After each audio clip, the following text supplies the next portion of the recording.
tuning into Off the World with Lavanya and welcome back. For those who are new to my channel, this is Lavanya and I am dealing with type 1 diabetes for 24 years happily and successfully. I could see that a lot of you are enjoying watching my videos, but a few of you haven't subscribed to my channel yet. Keep showering your love and keep supporting. And please do not forget to like, share and subscribe to my channel. Let's get started.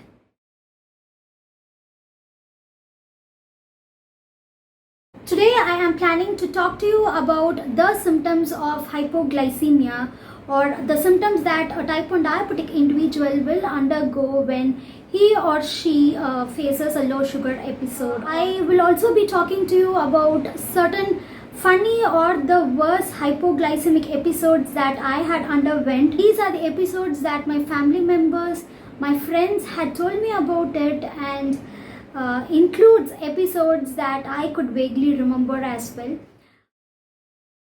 There are certain symptoms that one should take into consideration: excessive sweating, hunger, fainting, fatigue, anxiety, palpitation, perspiration, unable to process things, unable to stand straight, unsteadiness, unresponsiveness, blurred vision, slurred speech, turning pale, and etc. So these are just few symptoms that I had listed down from my perspective.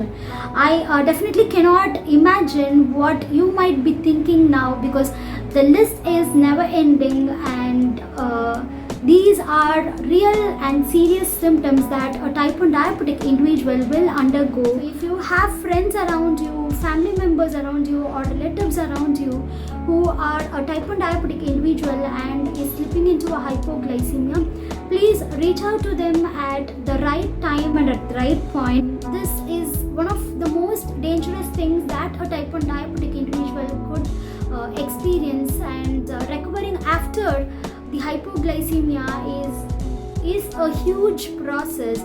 I would rather say is one hell of a process. Whenever I slip into hypoglycemia, the first and foremost things that I do is that I keep my hands like this before me and see if they are shaking or steady. I will also be talking to you about certain episodes wherein I had slipped into critical hypo and had recovered afterwards.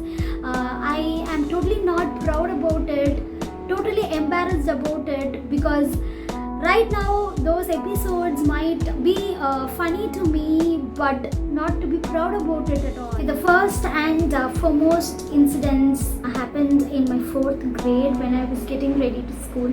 I was brushing my hair and I realized that I could no longer move my hands. I screamed and I fainted. That's the only part of the story that I could remember. It's just that 1% of story that I could remember.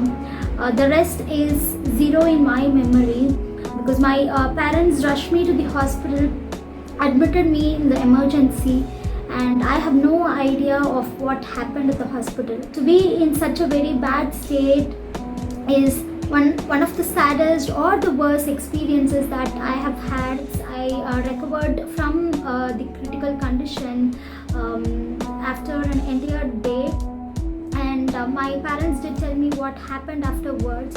So it's just that story that stays in my mind now, and it's not the right thing to recall about it. Recovering from the critical hypoglycemia for almost an entire day now seems to be like a magic and like a miracle. The second episode also happened in school when my chemistry teacher was teaching a really very important topic. I slept off like a sloth, not knowing what was happening around me, and not because the class was boring, but because I had slipped into a terrible hypo. I was sweating excessively, and I could not help myself with the hypo breaths because I was in a very bad state. In spite of my classmates and my teacher knowing that I was a type 1 diabetic individual, they did leave me unnoticed. After 45 minutes of the class, the teacher gave a call home and informed my parents that something was not right. My parents had to rush to the school and treat me afterwards with glucose. The number on the glucometer was somewhere between 35 and 40, which is definitely not an appreciated number for a type 1 diabetic individual. Firstly, I will take the blame on myself because I had not treated me properly at the right time and had not eaten at the right time. Secondly, I would blame it on the school. In spite of them knowing that I was a type 1 diabetic individual, they did not offer help at the right time, and I would claim it as rejection of help. Okay, I do not want to bore you guys anymore with the sad and the bad stories of my life. So I will wind off with one last episode wherein I find it really very funny. So this happened in my undergraduation.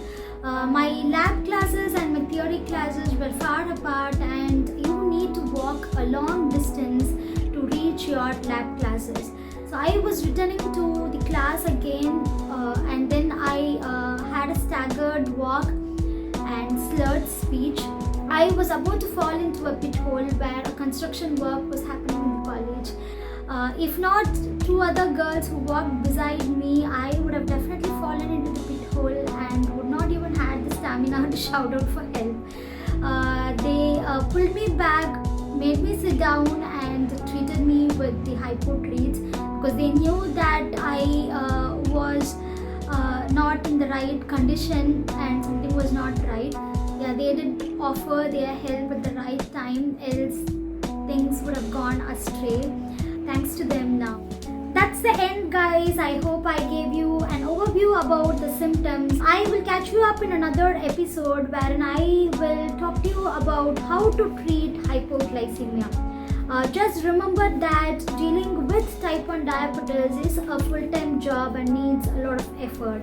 You have to just accept the fact that you will have your highs, you will have your lows, and you have to accept the fact that you are living with a chronic condition, and it just requires a little change to your lifestyle to lead a happy and a healthy life.